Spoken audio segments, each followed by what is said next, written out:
Good morning, students. Today I am going to start a new chapter, Societal Impact. Actually, I am talking about all these topics which is given in the slide. Societal impact means there are few things which impact our society, and definitely these are very important topic. So as per the syllabus we have to discuss digital footprint, net and communication etiquettes, ethical issues, open source philosophy, copyright and other license, cybercrime, cyber law and IT Act, e-waste management, health concern with technology usage. So now in the first part of this lecture I will start digital footprint. Now you can see on the slide digital footprints. Basically digital footprints are the record and traces individual, means it traces every user leave behind as they use the internet. Whenever we are using the internet, whatever we are doing, it's can be traced with the help of digital footprint. So whatever we are searching, that can be traced out. So your interaction on social media, your friend circle on social media sites, you visit, online purchases, location visited through Facebook, check-ins, etc., or make up a digital footprints. These are the basically example you can say of digital footprints. Basically whatever activity you are doing, it can be traced with the help of enabling location. Whenever you are enabling location, that can be traced out. So now managing digital footprint. In this age, your digital reputation is equally important, which is controlled by your digital footprint. Whatever you are searching, you have to be very careful because it is on record. So definitely it's a talk about the digital reputation. So how to manage it? There's a first point: know what your digital footprint is. You should know what the digital footprint is. Look at all the social networking sites and forums that you belong to and search your name to know what information about you is available. So by using this method, you can trace out your digital footprint, means how you are looking on these different sites. So you can search it by putting your name there. Second is here e-behave responsibility. Definitely it's your responsibility. You have to be very clear. Whatever you are searching, it should be up to the mark. You should be smart and sensible enough to know which sites you are visiting, which email you are sending. It means by this point you know what is right, what is wrong.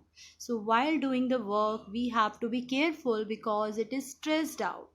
So whatever email we are sending or what the links you open, it depends on that. Also make sure to never share your location when online. It is best to wait until you are home to share the picture of an event or activity on social media. So be careful whenever your location is unable. Whatever you are doing, it can be traced out easily.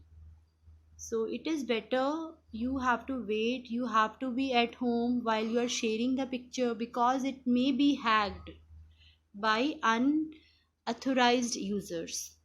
Because your location is unable, so you have to be very careful because we are installing many apps without knowing their harmful effects.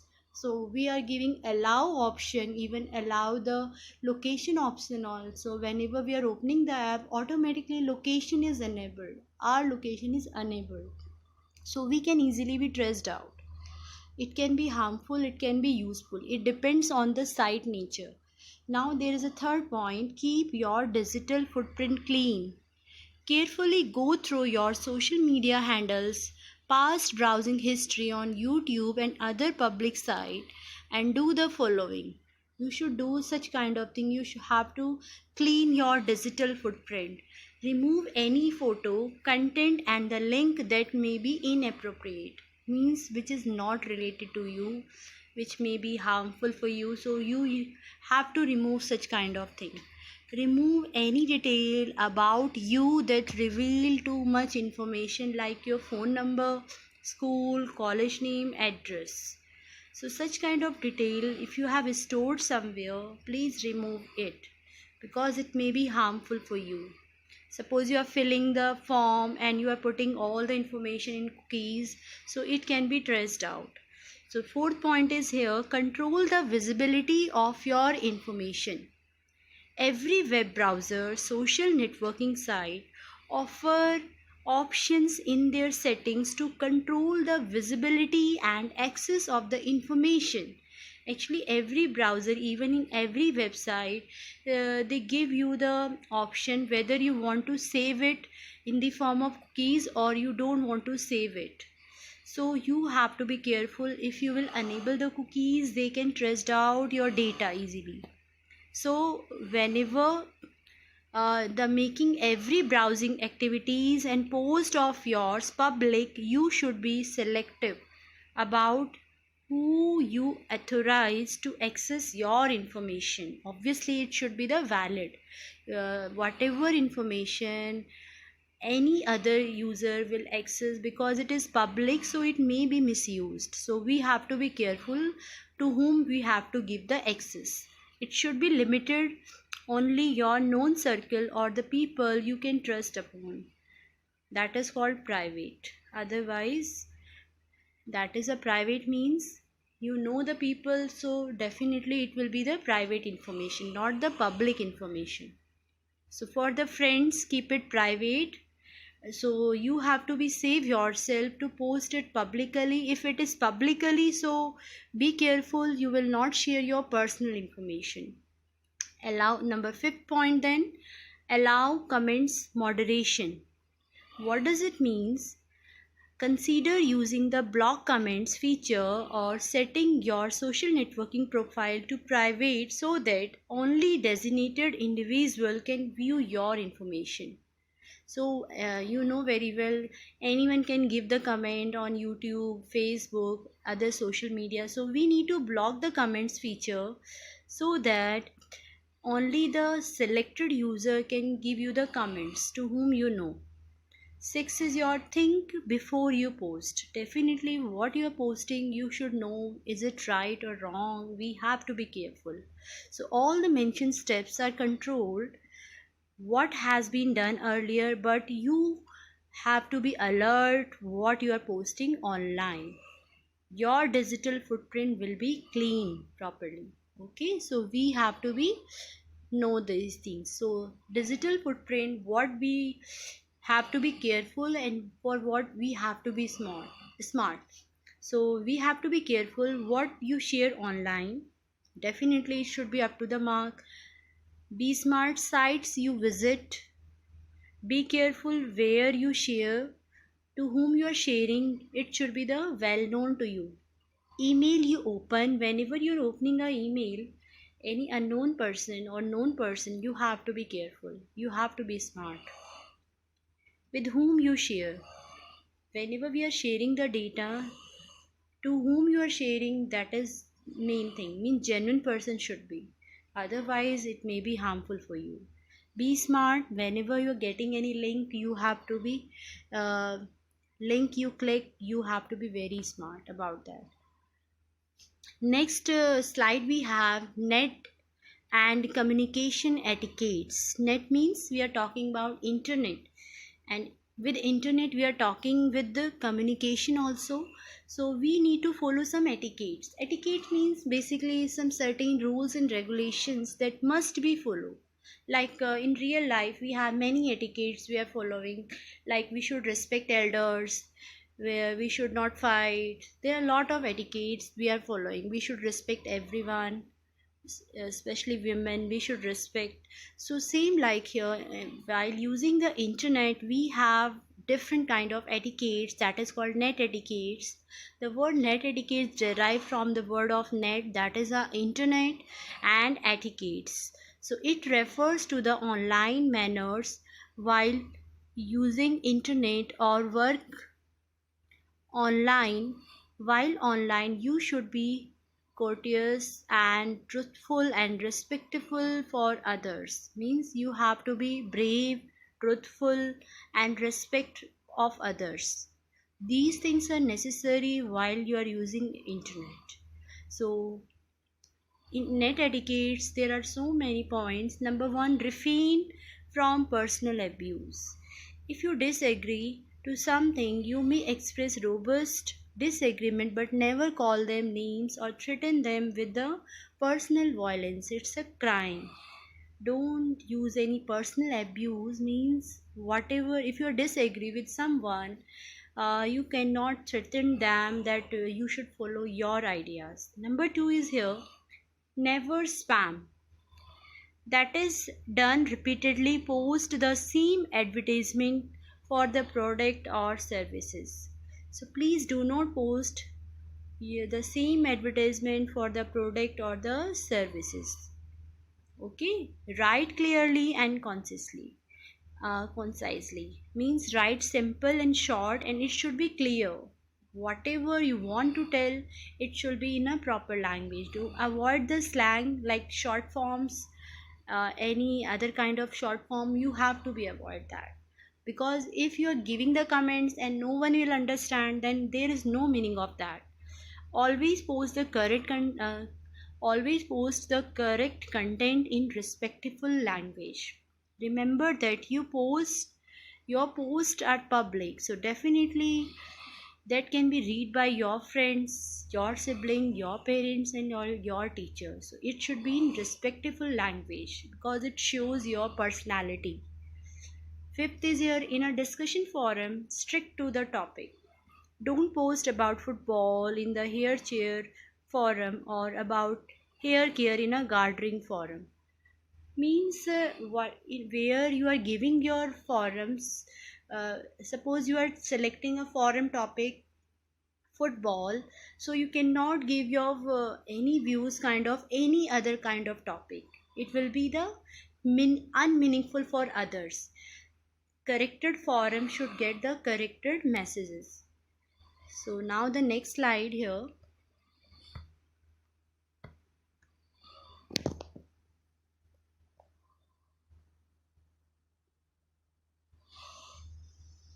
So we have done this with this. We have 6 point, never expect other people to do your homework for you. Never ask for or expect that you complete homework solution will be made available for you. Always while asking to help, including the details of what attempt you made to solve the problem, it will save the time. But that you are making an effort to help yourself. Like whatever the work you have to do, that never expect other people will do for you. You should do your work. Do not post copyrighted material to which you don't have on the rights. You don't have the rights to post to get the things from the copyrighted material. So you have to be very careful about that. Next we have email etiquettes. While we are sending email to other, we have to be very careful. So here is the first point.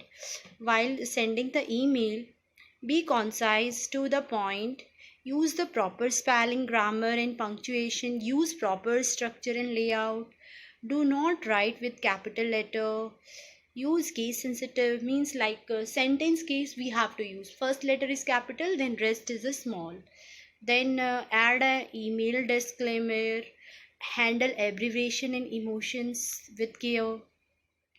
Gender sensitivity. So these things need to be taken care of while you are writing an email. Means it should be the proper way, so we can go with this proper things. Ethical issues.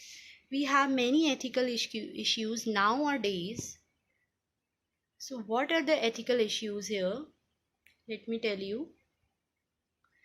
Ethical issues comes definitely whenever we are not following the proper rules and regulations. So definitely we have certain issues.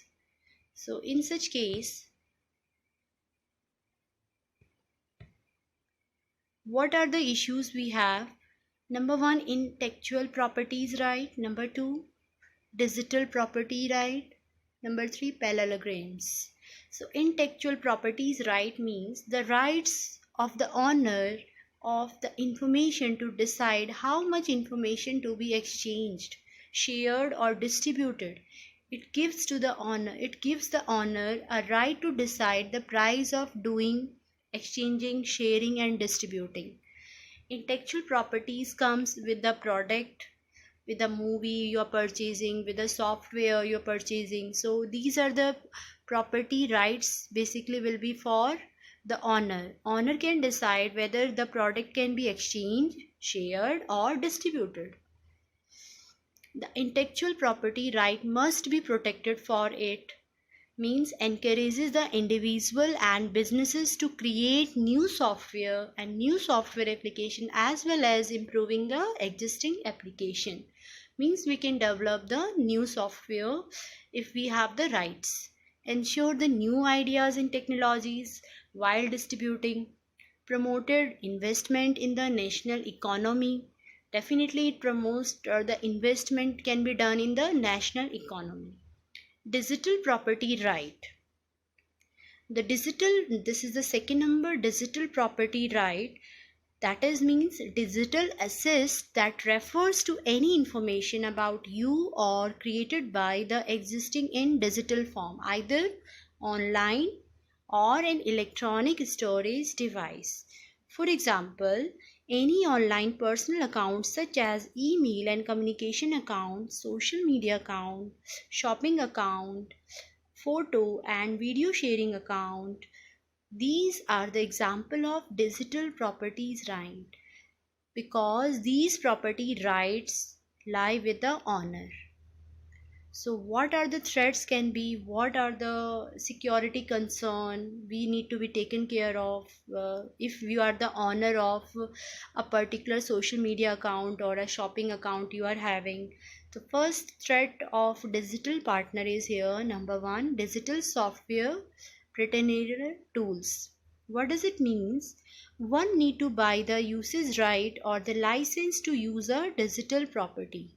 There are many software presentation tool, patternation tools such as cracks and keygen tool created by the hacker to pretend your software registration system and enable unauthorized users to freely access your software without actually paying for it. So such kind of things may happen. Suppose you have developed a software, so any other can use it because they are using the patternation tools. These tools help them to crack the serial key, so they can misuse it. Such kind of threats can come while using the digital property right. Second is stealing and parallelizing code of digital properties. Sometime other developers somehow get hold your software source code and create parallelized version of your code used for creating their software. They steal your source code and use it to build a new version and sell it to the other company. So such kind of threats come under the digital properties. So how to protect them? We have the digital property right protection here. How can we protect the digital property? The first is your anti-tamper solution. There are many anti-tamper solutions available today which ensure the digital property is tamper-proof, means it is proof from such kind of threats. These anti-tamper solutions use a host of advanced technology to prevent the hackers from hacking. It prevents all the hacker. These are unethical hacker. The intention of these hackers to, that is a bad intention. So what they do basically, they basically use such kind of other information. Anti-tamper solution help so that there will be no digital property threats. कोई भी digital property threats नहीं होगा if you are using anti-tamper solution, because it is controlled by the host. Host means server of advanced technology, advanced tools, so we can control all the threats. Legal clauses also we have. We can add the legal clauses to the softwares, that no one can't use it, no one can't do that. If it will be done, it will be a cyber crime. So add a legal clause. Use of software digital property, you must use a transport clause in your software terms to prohibit the scrapping or software source code for the reuse. This is a sound legal backup for you. Third is your limit the sharing of the software code. You should share your software code only with the trusted individual. We have to be use our source code with the trusted individual, so that that cannot be used by others, that cannot be comes under the threats. So it help you to save from the threat with your digital property. You may have a digital property. You may be the owner of any software, you may be the owner of your email id, so definitely you want to protect them, so you need such kind of things. So these are the 3 points here. Okay class, so